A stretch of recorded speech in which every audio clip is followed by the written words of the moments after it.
Good Morning Business, French Tech. Et à 6h44, c'est donc l'heure de la French Tech. Aujourd'hui, avec Guillaume Liéger, serial entrepreneur, notamment dans la data et dans l'IA. Cette fois-ci, cofondateur et président d'Explain. Bonjour. Bonjour. Alors, Explain va vous permettre aux entreprises de faire du business avec les administrations publiques en épluchant tous les appels d'offres et en décelant les pépites. Expliquez-nous comment ça fonctionne, parce que j'imagine qu'il y a beaucoup d'IA là-dedans. Bien sûr, Explain, c'est l'intelligence artificielle pour tous les professionnels en contact avec le secteur public. Donc pensez à votre vie quotidienne. Tous les jours, vous avez besoin d'avoir accès à de l'eau potable, de vous chauffer, que vos déchets soient collectés. Quand vous marchez dans la rue, vous avez bien qu'il y ait de l'éclairage public. Vous avez besoin d'électricité. Derrière tout ça, il y a nos clients, les professionnels en contact avec le secteur public. Et leur métier, c'est de répondre à des appels d'offres, ou mieux d'anticiper ces appels d'offres, de comprendre les besoins des collectivités, de savoir ce que pensent les élus, d'anticiper ce que vont faire leurs concurrents. Et toutes ces informations, on les trouve dans des documents administratifs. Le seul problème, c'est que ces documents administratifs, il y en a énormément. Et qu'humainement, c'est impossible de lire tout ça. Et donc nous, notre technologie, qui s'appuie sur l'intelligence artificielle, elle va automatiquement lire ces documents et chercher les informations qui intéressent nos clients. Et puis ensuite, on leur apporte un peu ces infos sur un plateau. Alors au début, vous faisiez pas ça avec Explain, vous faisiez, alors pas de la politique, mais vous avez quand même travaillé sur les campagnes présidentielles, une sorte de Cambridge Analytica, vous nous disiez avec l'éthique tout à l'heure, ce qui change peut-être à peu près tout. Pourquoi vous avez arrêté ce business et vous avez pivoté? Donc en effet, on avait d'abord lancé LMP, qui utilisait la donnée publique pour faire du ciblage électoral. On a vendu notre logiciel à plus de 1500 campagnes en Europe, dont celle de François Hollande et d'Emmanuel Macron. Le point commun, c'est la donnée publique. Nous, on est passionnés de données publiques.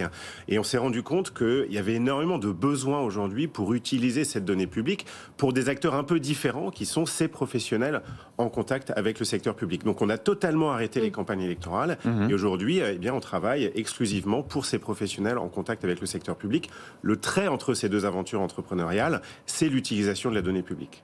Et cette IA que vous avez mis au point, alors c'est ce qu'on appelle, on connaît maintenant le mot, les Large Language Models, c'est un peu le même modèle que ChatGPT, GPT-4. Vous utilisez cette brique technologique-là, ou est-ce que sinon c'est un concurrent pour vous, ou est-ce que vous avez conçu votre propre technologie? Donc vous avez tout à fait compris le genre de techno qu'on utilise. En effet, la technologie d'intelligence artificielle qu'on utilise s'appuie sur ce qu'il y a derrière ChatGPT, dont on parle beaucoup aujourd'hui.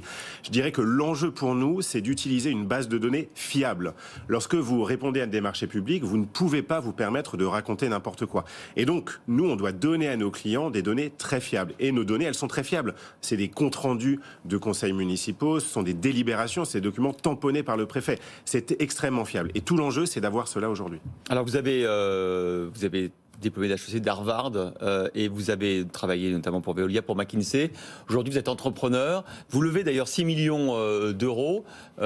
J'imagine que la concurrence est dingue sur l'IA en ce moment en termes de talent, en termes de programmateurs. Comment vous faites pour vous distinguer et trouver les gens dont vous avez besoin? Je dirais que l'enjeu pour nous, ça a toujours été le même. La concurrence, elle a toujours été là. Ça a été toujours difficile de recruter des talents. Donc, nous, on a la chance d'avoir une superbe équipe technique. Et ce que l'on fait avec cette levée de fonds, c'est qu'on va continuer à investir. Aujourd'hui, on a un produit qui fait de la lecture automatique. Et ce que l'on veut faire demain, notre vision, elle est très simple. C'est qu'on veut développer l'écriture automatique, notamment pour répondre à des appels d'offres. Ah oui. Notre vision, c'est que dans 5 ans... L'IA va répondre à l'appel d'offres. Donc en fait, j'arrive, je suis le patron, j'arrive le matin, tiens, j'ai remporté un appel d'offre, je ne savais pas. Je ne savais même pas que j'avais candidaté. Voyez ça un peu comme un assistant intelligent, un robot qui va vous permettre d'avoir une première version, un brouillon d'un appel d'offres. Ouais. Tout l'enjeu, en fait, c'est de gagner du temps. Il faut imaginer que lorsque vous faites du commerce avec le secteur public, vous avez besoin de vous libérer du temps pour aller sur le terrain. Nous, grâce à l'IA, on supprime toutes les tâches répétitives et un peu rébarbatives et on permet à nos clients de se libérer du temps pour passer davantage de temps sur le terrain. Mais il va falloir faire la brique en face après, c'est-à-dire permettre au secteur public de répondre à tous ces appels, ces offres qui vont arriver sur le marché. En effet, on pourrait imaginer ça comme développement. Je dirais que moi, la mission qu'on a aujourd'hui, c'est de simplifier les relations entre les entreprises et le secteur public. Ça a toujours été très compliqué de travailler avec l'administration pour de bonnes raisons. On veut que ce soit encadré, on veut pas qu'il y ait de corruption, on veut que tout le monde ait la même accès à l'information. Mais du coup, c'est très compliqué de travailler avec le secteur public, notamment pour des entreprises de petite taille. Nous, on voit notre solution comme une façon de simplifier et de fluidifier ces relations-là. Et on est tout à fait ouvert à appliquer notre technologie à de nouveaux développements. Pourquoi pas côté secteur public. Anthony. Ce qui est hyper intéressant à travers l'exemple d'Explain, c'est de voir que en fait, les outils comme ChatGPT et les Large Language Models, en fait, ce sont des outils justement, mais que ce qui va être paramètre très important en termes de business, c'est tout l'écosystème applicatif qui est en train de se mettre en place autour de ça. En fait, il y a énormément de business et dans des champs auxquels on n'a même pas pensé encore aujourd'hui. Une petite question pour terminer. Quand même, à l'occasion de la levée de fonds, on a découvert que vous aviez un ministre au capital, Jean-Noël Barrot, qui avait investi, bon, c'est un pote, 7 500 € en 2020. Comment on gère ce petit... Voilà, ça peut faire polémique, effectivement. Absolument, vous avez raison. On gère ça, enfin c'est lui qui a géré ça de manière très simple. Il a publié un décret pour se déporter de tous les sujets qui ont trait à Explain. Donc aujourd'hui, on n'a aucun contact avec lui, tout simplement. Donc en fait, il peut devenir millionnaire à l'insu de son plein gré si vous réussissez, mais il s'en occupe plus. Exactement. C'est déjà mieux valorisé, je crois, depuis 2020. Mais il n'était pas ministre à l'époque. Merci beaucoup d'avoir été avec nous, Guillaume Liéger, cofondateur et président d'Explain.